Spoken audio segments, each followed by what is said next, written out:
Thank you, Madam President.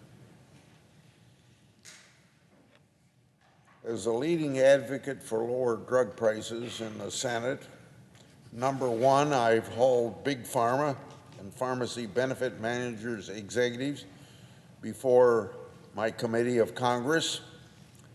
Second, I led a 2-year bipartisan investigation into insulin price gouging.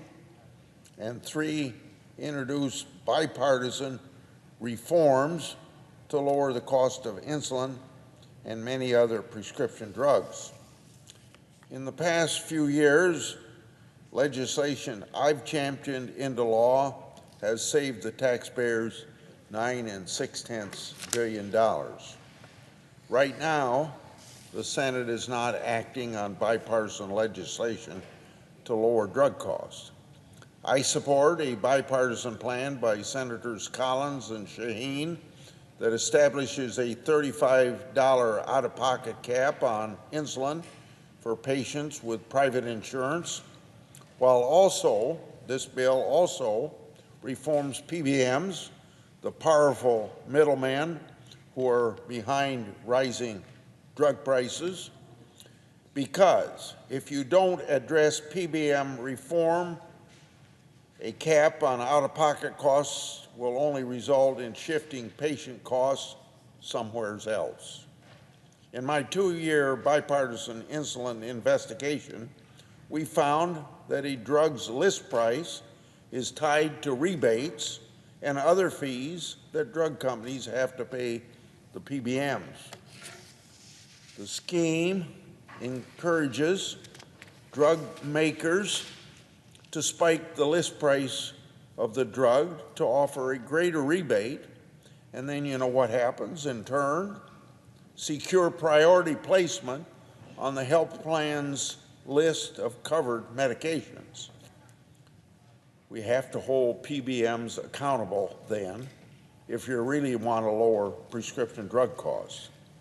In 2018, I called on the Federal Trade Commission to assess consolidation in the pharmaceutical supply chain and its impact on drug prices.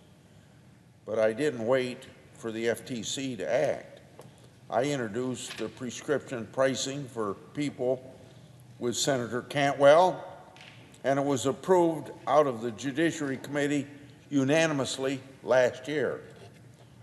A few months ago, the FTC agreed to conduct a study of PBM business practices. This is very welcome news, but the FTC needs to complete this study and do it in a timely way. Last week, I asked FTC Chair Khan about when the PBM study would be completed. Chair Khan didn't commit to a date. While we need more sunshine on the PBMs, we don't need to wait to take some action. Senator Cantwell and I have introduced the PBM Transparency Act, and it's been approved by the committee's chief chairs, the Commerce Committee, on a 19-9 vote. The bill prohibits PBMs from engaging in spread pricing and clawbacks.